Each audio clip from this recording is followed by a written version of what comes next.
நல்ல தலையெல்லாம் வச்சு நான் உடம்பு இருக்க மாதிரியே எல்லாம் சூப்பராக செட் பண்ணியாச்சு.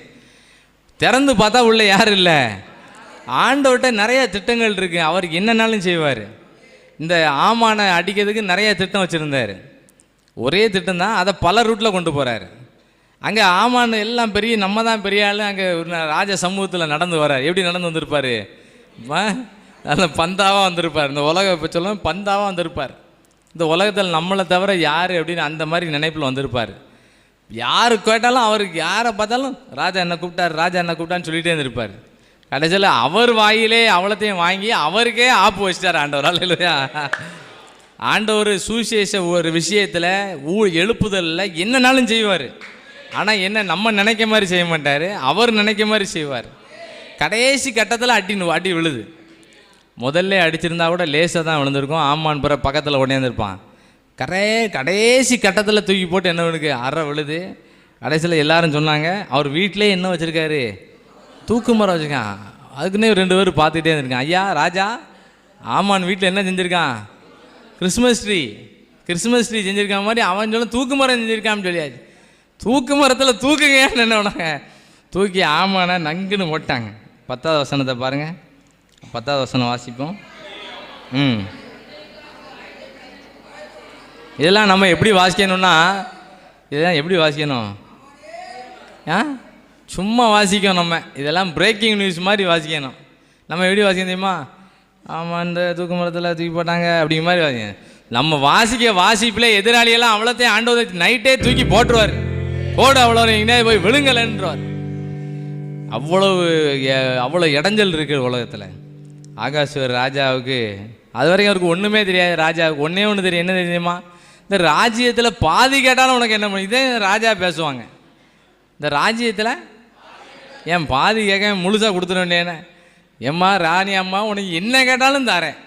கடைசியில் அந்த அம்மா கேட்டால் யோவான் ஸ்நான தலையை என்ன பண்ணு கேளுன்னா, பெரிய குழப்படி ஆகிட்டு. ஆண்டவர் கடைசி நாட்களில் எப்படி இந்த கிருபையெல்லாம் பெருகும்னு சொன்னால், ஊழியத்துக்கு தடையாக இருக்கக்கூடிய இந்த ஆமானின் ஆவிகளெல்லாம் அள்ளி கொண்டு என்ன பண்ணுவார், மரங்களில் தூக்கி கொண்டு என்ன பண்ணுவார், கிறிஸ்துமஸ் மரம் தான் நினைக்க வேண்டிய தூக்கி போட்டுருவார்.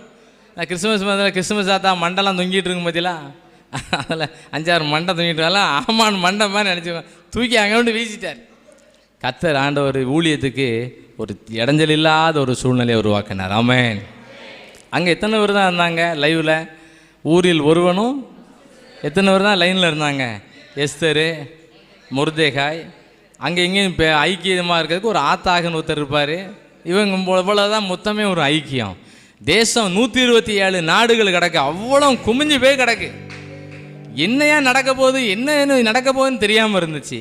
ஒட்டகத்திலலாம் லெட்ரு கொடுத்து அனுப்புனாங்க அந்த காலத்தில். இப்போ வாட்ஸ்அப்பில் மெசேஜ் போகிற மாதிரி அன்றைக்கி எதில் பேருக்கு ஒட்டகங்கள்லாம் சும்மா அதனால பாஞ்சு பேருக்கு. கடைசியில் பின்னாலே நியூஸ் போகுது, எப்பா அந்த நியூஸ் லெட்டர்லாம் என்ன பண்ணுறாத கொடுத்துடாத. இதுக்கெல்ல ஆமான் கைக்கு மோதிரத்தே கை கலத்தி கொடுத்தாச்சு, நீ சீல் வச்சுக்கோனாச்சு, ஸ்டாம்ப் பேடு மாதிரி சீல் அடித்து கொடுன்னாச்சு.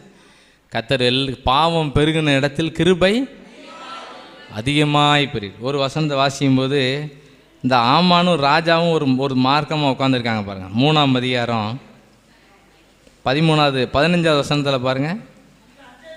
சூழ்நிலை இப்படி தான் இருக்கும். அஞ்சல்காரர்னா யார், போஸ்ட் ஆஃபீஸ் அன்னைக்கே இருந்திருக்கு. ஆமென் ஆமென் சொல்லுங்கள். பைபிள் வாசித்தீங்கன்னா இன்றைக்கி இருக்கக்கூடிய அனைத்தும் பைபிளில் இருக்குது. குடம் பைபிளில் இருக்கா, குடம் இருக்கா, இந்த பாய் இருக்கா, இருக்குது. ஒரு அம்மா பாயை என்ன பண்ணாங்களாம், விரித்து வச்சாங்களாம். இந்த செவரை இடிக்கக்கூடிய இயந்திரம் இப்போ இருக்குல்ல ஜேசிபி, அது இருக்கா, இருக்குது, பைபிளில் இருக்குது. செவரை இடிக்கும் இயந்திரத்தை ட்ரில்லிங் மிஷின் அன்னைக்கே இருந்திருக்கு. இந்த ஷார்ப் பண்ணக்கூடிய அந்த கூர்மையான ஆயுதம் இருந்திருக்கு. ஆமென், இருந்திருக்கா. அன்னைக்கு டேம் கட்டினாங்களா, பைபிளில் டேம் கட்டினாங்க. ஆமென், டேம் கட்டினாங்க. குளம் வெட்டினாங்க. எல்லாம் அனைத்து வேலையும் செஞ்சுருக்காங்க. அன்னைக்கு சாப்பாடு டோர் டெலிவரி பண்ணாங்களா, காக்காவே என்ன பண்ணுது, டோர் டெலிவரி பண்ணுச்சு. இன்றைக்கி இருக்கா, இன்றைக்கி நமக்கு அது புதுசாக பார்த்துட்டு இருக்கோம். அன்றைக்கே பைபிளில் எல்லாமே இருக்குது. ஆமென், டோர் டெலிவரி. இப்போ மத்தியானம் தான் நான் வெஜிடேரியன் ஆர்டர் பண்ண முடியும்.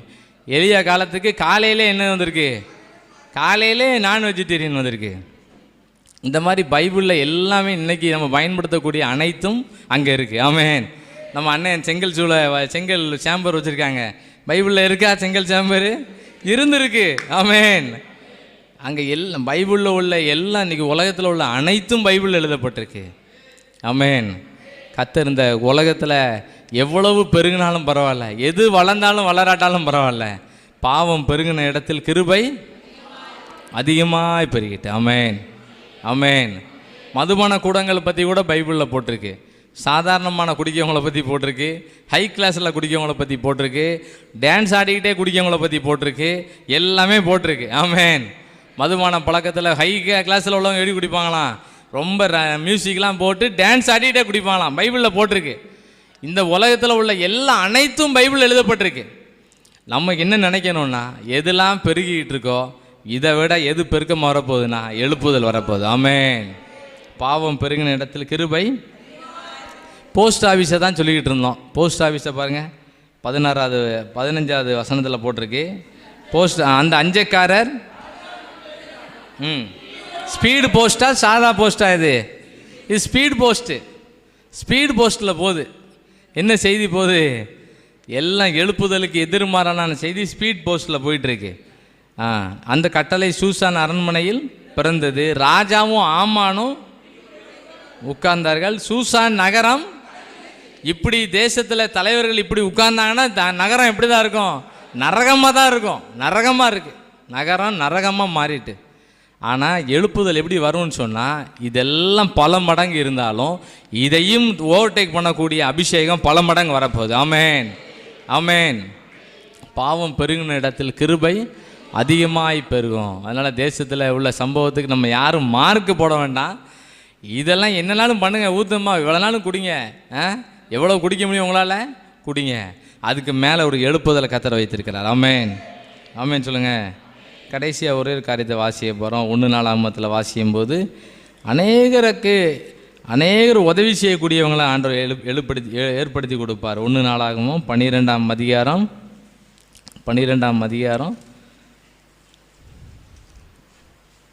21ஆம் வசனம் 22ஆம் வசனத்தில் வாசிக்கும்போது நிறைய பேர் உதவி செய்ய வராமல் இருந்தாங்க.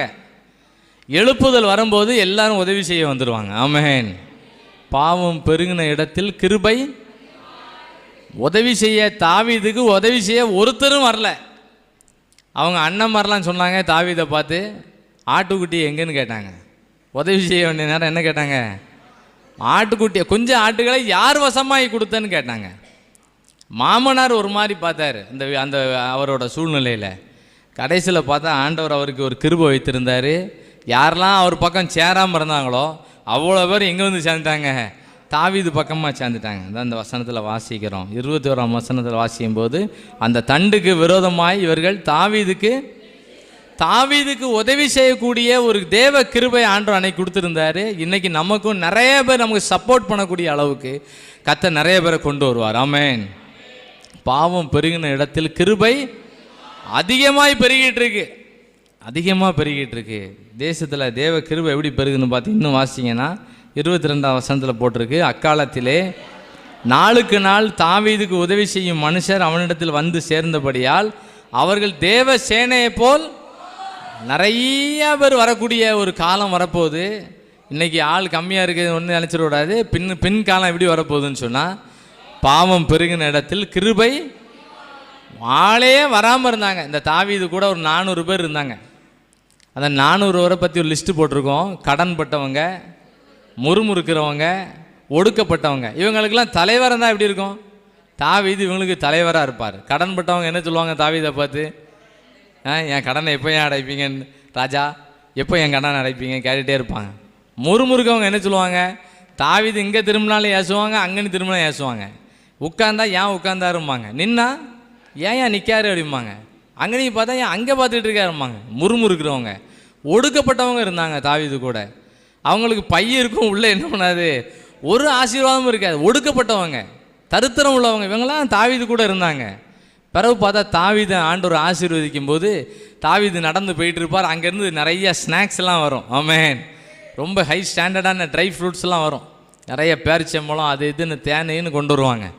கர்த்தர் இதெல்லாம் ஏன் இந்த நாளை இன்றைக்கி இந்த இதை சொல்லிக்கிட்டு இருக்கோன்னு சொன்னால், கடைசி நாட்களில் இப்படிப்பட்ட ஆசீர்வாதங்கள்லாம் நமக்கு பல மடங்கு என்ன பண்ணும், பெருகும். நமக்கு உதவி செய்வதற்கு யாருமே இல்லாமல் இருந்தாலும் நமக்கு ஒரு எழுப்புதல் காலத்தை உட்காந்துட்டு இருக்கோம், அபிஷேகம் பெற்ற காலத்தில் இருக்கோம். கர்த்தர் நமக்கு உதவி செய்யக்கூடியவரை நாளுக்கு நாள் என்ன பண்ணுவார், கொண்டு வருவார். 22ஆம் வசனத்தை இன்னொரு கூட வாசிக்கலாம். அக்காலத்திலே நாளுக்கு நாள் தாவீதுக்கு உதவி செய்யும் மனுஷர் அவனிடத்தில் வந்து சேர்ந்தபடியால் அவர்கள் தேவ சேனையை போல மகா சேனையாக மாறிட்டாங்க. பாவம் பெருகின இடத்தில் கிருபை அதிகமாய் பெருகிட்டு ஆண்டவர் அந்த கிருபை நமக்கு வைத்திருக்கிறாரு. கடைசியாக அப்போஸ்தலர் வாசிக்கும் போது 4ஆம் அதிகாரத்தில் போட்டிருக்கு, பேதுரு ஒரு காலத்தில் பேசும்போது ஒருத்தரும் கேட்க மாட்டாங்க. கடைசியில் அவர் பேசுகிற வார்த்தையை கேட்டு அவ்வளோ பேரும் ஆண்டவரில் ஓடியாராங்க. 4ஆம் அதிகாரத்தில் அப்போஸ்தலர் காலத்தில் 4:4 வாசிங்க.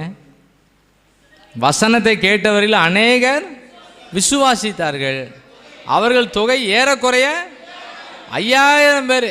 5 அப்போ 2 மீனில் 5000 பேர் இருந்தாங்களா, அந்த 5000 வேற, இது வேற 5000 தனி கணக்கு. ஆமென். ஆண்டவர் பாவம் பெருகின இடத்துல கிருபை எப்படி பெருகும்னா, அபிஷேகம் பெற்ற ஊழியர்கள் ஊழியம் செய்யும்போது நிறைய பேரை கர்த்தர் கொண்டு வருவார். ஆமென். ஒரு காலம் இவர் பேசும்போது ஒருத்தரும் கேட்க மாட்டேன்ட்டாங்க. ஊழியர்கள்லாம் பேசும்போது எல்லாரும் இவன் பேச்சு யார் பேச்சு மாதிரி இருக்கு, இயேசுவோடு இருந்த மாதிரி இருக்குன்னு சொல்லி மாட்டி விட்டாங்க. அவ்வளோ ஒவ்வொருத்தரும் ஒவ்வொரு கம்ப்ளைண்ட்டை போட்டாங்க. எழுப்புதல் வரும்போது இவர் செஞ்ச ஊழியத்தில் ஏறக்குறைய எவ்வளோ பேர் வராங்க, 5000 பேர் ஆண்டவர்களில் வராங்க. பாவம் பெருகின இடத்தில் கிருபை அதிகமாய் பெருகும். நிறைய சம்பவங்களை சின்ன சின்ன குறிப்புகளாக வாசித்துக்கிட்டு இருந்தோம். எப்படி அந்த கிருபைகள்லாம் இப்போ நிறையா பெருக போது பாவம் ஒரு சைடு பெருகிடுது.